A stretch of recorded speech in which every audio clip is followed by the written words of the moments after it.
everyone, myself Swati Jeevan Kokate from Nagesh Karajgi Orchid School.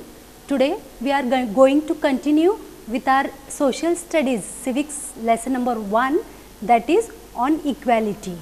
Lesson's name is on equality. So in the previous session, in the previous lecture, we have seen how the people of various religion, caste, in spite of their despite of their race and all, how they were standing in a queue for casting vote, but only there was equality for casting vote and many of the things were treated unequally, that is inequality was there in many of the things. We have seen of the worker, domestic worker Kanta, when she went for casting vote, what things, what points came in her mind, why she was thinking that I am treated unequally, only written words were there of equality or democratic India, but many things are unequally treated nowadays also. We have seen also one story about the boy, Dalit boy Om Prakash Valmiki, who was a Dalit. Now he had written an autobiography, Jutan, and he shares his views how he was treated unequally as well as in a insulted way in the school by his teachers, by his headmasters, by his friends, because he was a Dalit. Fine. Also we have on the cover page of Om Prakash Valmiki's book Jutan, which talks about his experience of growing up as a Dalit child. So while growing up, while a Dalit boy, what difficulties he faced, what insult he has to see, what he has to experience while growing up as a Dalit boy. See on the cover page, you can see the boy is frightened or he is sitting like this. So he is not free for anything, means he is not living a happy life. Now today in this lecture again we are going to read a story, or we are going to see second story, which is based on an incident that took place in one of India's large cities, and in this common practice is most part of the countries, means we can see this thing nowadays also. It is a story about Mr. and Mrs. Ansari, who were looking to rent an apartment in the city. So they wanted a house or they wanted a home on rent basis in an apartment in a city. So they were searching that house. They had the money, and so paying the rent was not the problem. So they had enough money to pay the rent also. They went to the property dealer for help to find a place. So they were finding a place, and the property dealer, they went to take that flat or to take that apartment or the house. Fine. And also their economic condition was also good. They had enough money to pay the rent also.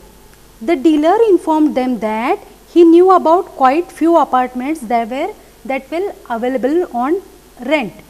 So they visited the first apartment, and the Ansari liked it very much and decided to take. So he takes the both husband and wife to the place. So they are happy and they are ready to take it. They like that house very much and they are ready to take it. However, when the landlords found out their names, that their surname is Ansari and they belong to the Muslim community, she makes an excuse about how she could not rent the house to someone who ate meat because the building did not have the non-vegetarian residents. Here, so when she comes to know that these Ansaris, they belong to different community, different religion, she just makes some excuses and tells that here the residents of this building or this apartment, they are non-vegetarians and you people are can't live here. So she makes these excuses. So both the Ansaris and the property dealer were surprised to hear. They were surprised because they could smell fish being cooked in the neighbor's house.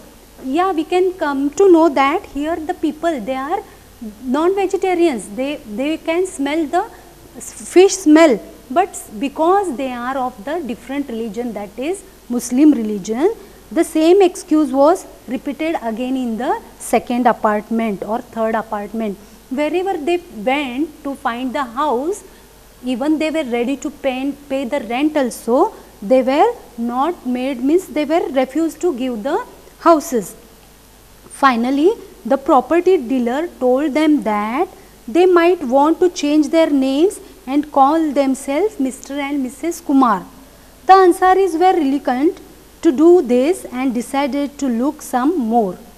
In the end, it took a whole month of looking apartments before they found a landlady who was willing to give them a place on rent. So many of the places, and it took a whole month to find the place, means due to this difference in religion, caste, these people were not ready to give. Then the landlord, he says that if you are ready to change your name, you can give it as Mr. and Mrs. Kumar, then something can happen. Like this, the things has been covered in this second story. So this inequality we can find in the caste religion system also. So let us see another one, gender inequality, in this next video.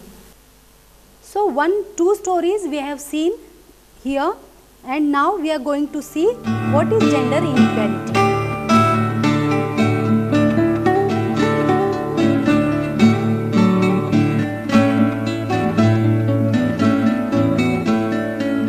Mom, what is this? This is a marriage invitation card. Who is getting married?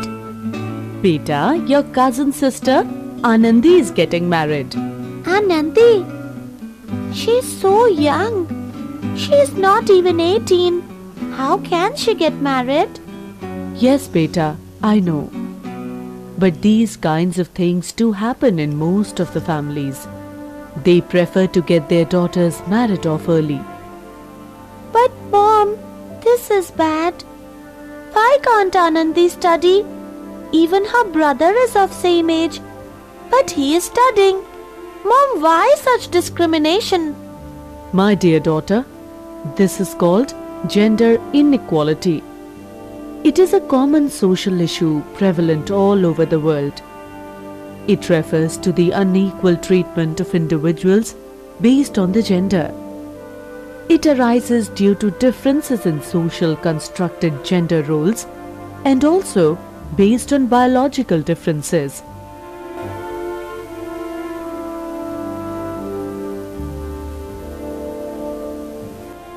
At a tender age, when girls should be studying, they are forced to get married. Parents tend to get their daughters married off at a very young age to rid themselves of the burden of raising them.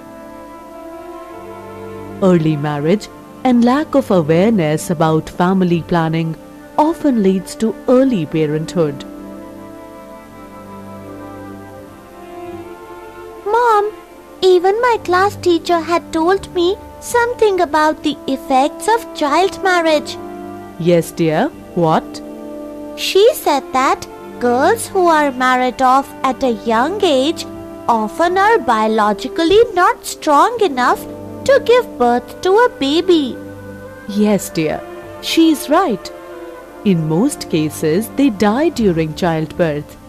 Even if they survive, they fail to give proper attention to their babies.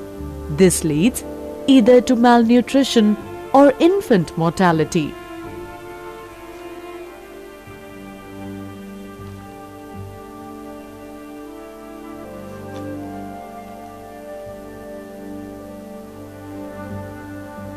Mom, I have heard that Mahatma Gandhi always supported women power. Yes, my child, you heard it right. During the national struggle for independence, Gandhiji gave a call for emancipation of women. Along with men, women play a vital role in the creation and development of their families in a society. The power of women must be identified as an important and unavoidable segment of the entire human community.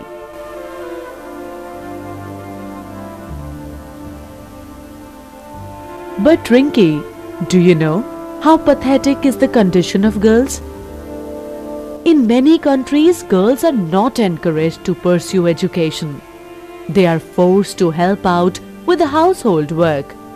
To add to their woes, they are asked to take care of their siblings instead of going to school. Look at the data of UNICEF.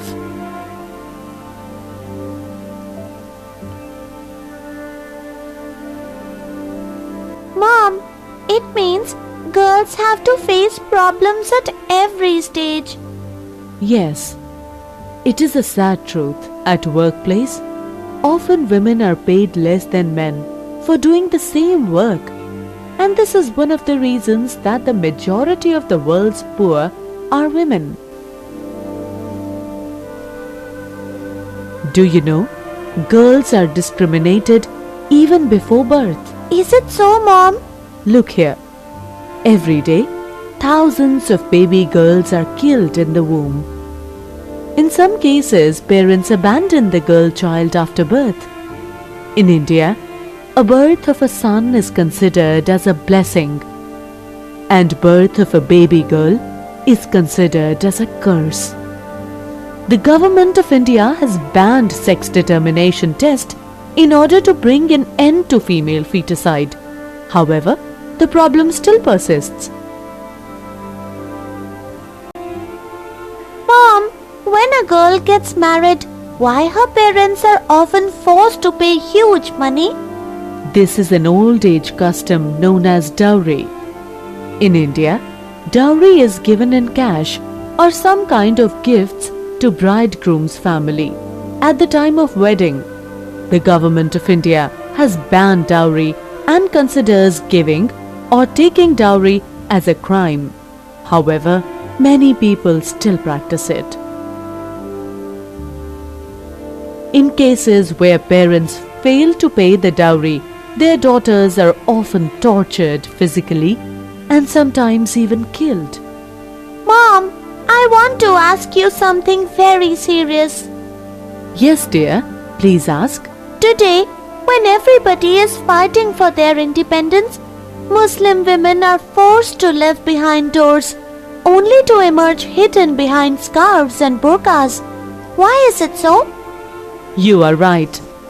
Do you know, in 2001, a militant group demanded that Muslim women in Kashmir should wear burqas and remain fully covered from head to toe, or else they will be attacked. Inhumanity reached to its height when few men threw acid on the faces of two women for not covering up in public.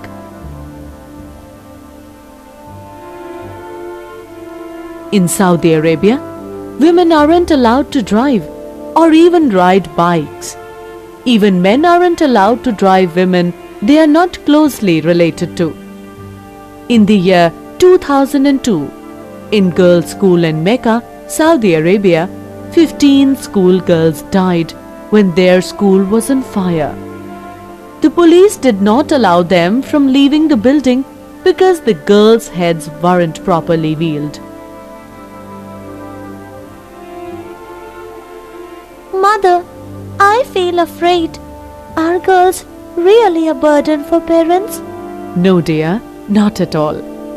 Some unknown person has quoted, "A baby girl, one of the most beautiful miracles in life, one of the greatest joys we can ever know, and one of the reasons why there is a little extra sunshine, laughter, and happiness in your world today." If all of us believe in the women power, we can build a strong nation.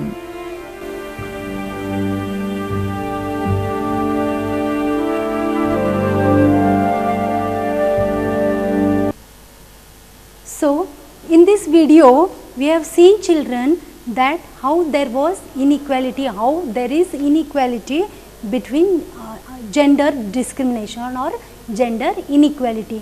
Here we have seen that how a girl child is forced to work or forced to do the work or whatever, means she is not willing to do. She has to just look after her siblings.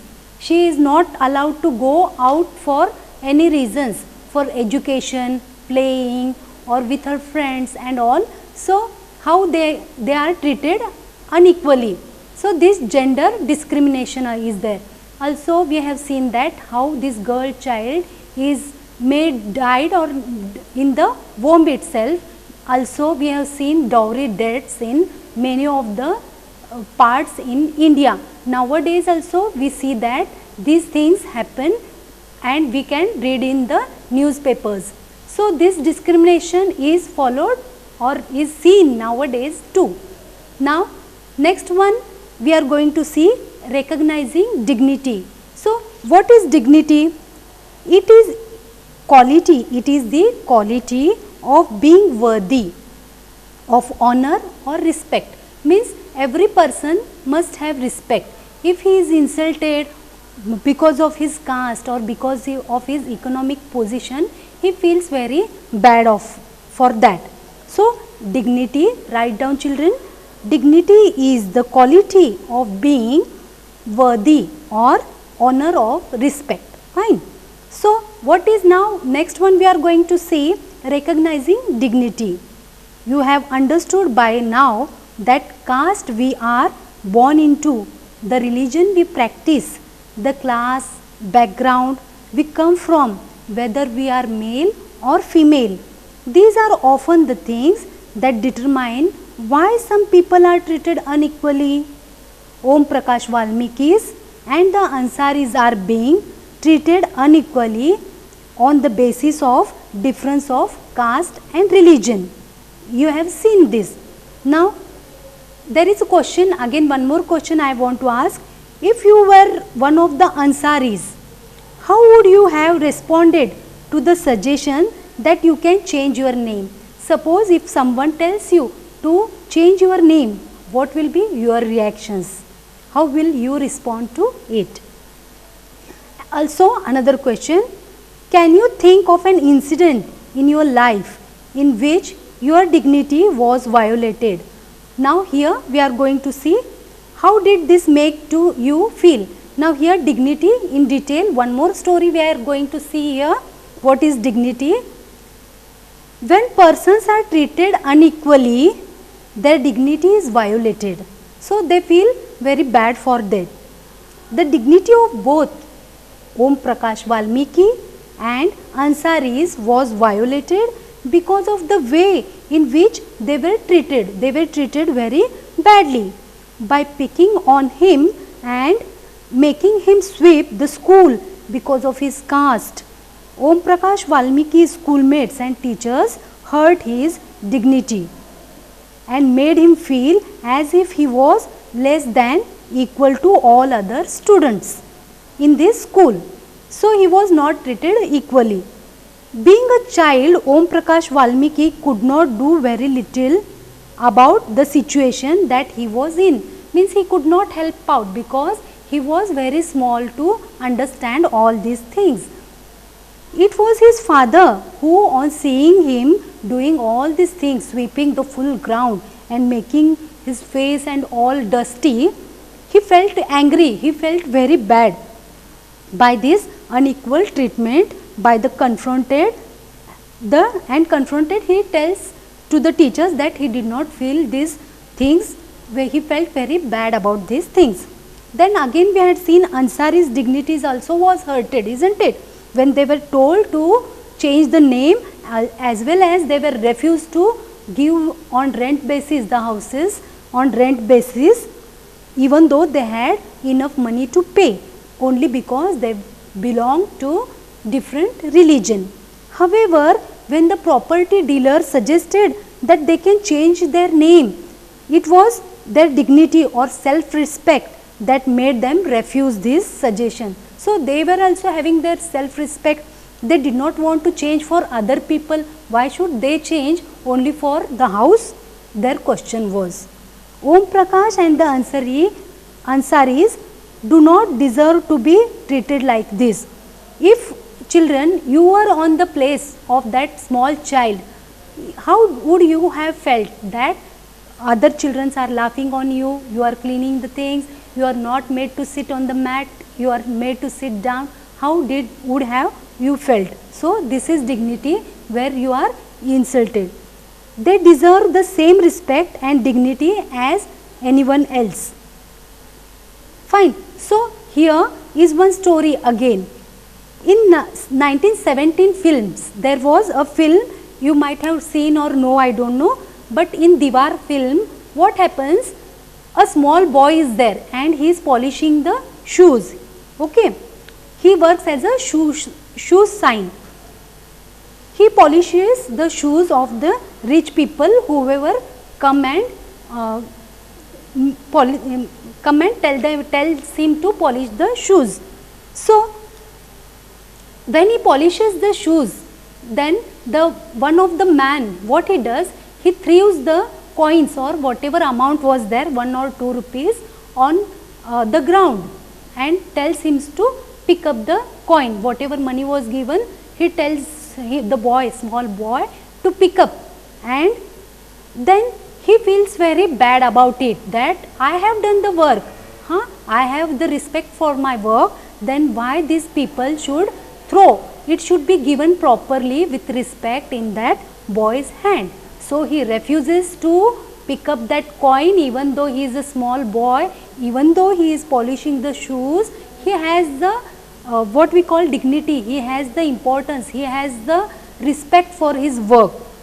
He feels that there is dignity in his work that he does and insists that his fees to be, or his money, whatever the coin or whatever the fees he has thrown on the ground, he refuses and tells that man to give it in his hand respectfully. So in this third story also we have seen the small child, how what is dignity, how he was insulted or how he asks for his respect. Now we are going to see one more subtopic, equality in Indian democracy. We say that we are living in a democratic India where we have the full freedom to choose our government. It is fully democratic country, but whether all are treated equally, let us see it again in this subtopic. The Indian Constitution recognizes every person as equal. This means that every individual in the country, including male, female, from all castes, religions, tribes, educational and economic backgrounds, are recognized as equal. This is not to say that inequality ceases to exist. It doesn't, but at least in democratic India, the principle of equality of all persons is recognized. So we have seen that in Constitution everyone is treated or recognized as equal, whether he might be a female, male, or of any caste, religion, tribe, he may be educated, uneducated, his economic conditions, backgrounds, and also we have seen that recognized as equal. So this is not to say that inequality ceases to exist. It doesn't, but at least in democratic India, the principles of equality of all persons is recognized, isn't it? While earlier no law existed to protect people from discrimination, so there was no any other law or for this ill treatment. Then now there are several that work to see that people are treated equally with dignity as well as they are equal. Now here we can see the parliaments, this picture on page number 10, that the parliament is the cornerstone of our democracy and we are represented in it through our elected representatives, means we are the people who have elected this person. This recognition of equality includes some of the following provisions in the Constitution. So, which are they? What recognitions of equality includes in this provision? What are they? We have to see it here. So, first, that every person is equal before the law. So, first thing we have to see that each and every person before the law is equal. What this means now, let us see in detail. In that, it means that every person from the president of the country, right, from president of the country to Kanta, who is a domestic worker, has to obey same laws. Means here the constitution says that the laws made in this constitution are equal for the president as well as the worker who is working in the country. It is not this that the laws are different for each and every person. So, in this constitution it is said that each and everyone has the same rules and regulations and they have to obey it. Second is, no person can be discriminated against or on the basis of their religion. So, second one, it is said that the person should not be discriminated, means they should not be treated unequally, there should not be indifference as per on the basis of religion, race, caste, place of birth, or whether they are female or male. So, second one comes that they should not be discriminated on this basis, that is on the religion, race, caste, male, female, educated or uneducated, or the place of birth they have been. Now, third one, every person has to access to all public places including playgrounds, hostels, shops and markets. So, all persons are free to use these public places, that is like playgrounds, hotels, shops and markets. Okay. So, there is nothing restrictions that these only rich people can visit there or they can only use there. These people, poor people, they also have the equal right to have or to go to playgrounds, hotels, shops and they can also visit these markets. All persons can use publicly available wells and roads and bathing ghats. So, these people, they can use this wells, roads and this public property, all are free to use that. Then fourth one is untouchability. Now, this many of the things, even if when you are small, or you must have seen that your grandmas or grandfathers, they were not touching the poor people, those who were coming and working in the house, they were not touching them, they were made to sit on the ground or downstairs like this. But nowadays we have seen that it has been abolished, untouchability has been abolished. So, fourth one is untouchability, means here we can see that this thing is abolished. So, untouchability means everyone is equal, no one is made to sit apart, no one is made that you are don't touch me, or no, everyone is free to use the wells and waters, roads, everything, guards, whatever they want as per their things. So, children, just read the lesson, we will continue in the next session, and I had asked you the questions, 2-3 questions, go through it. Thank you.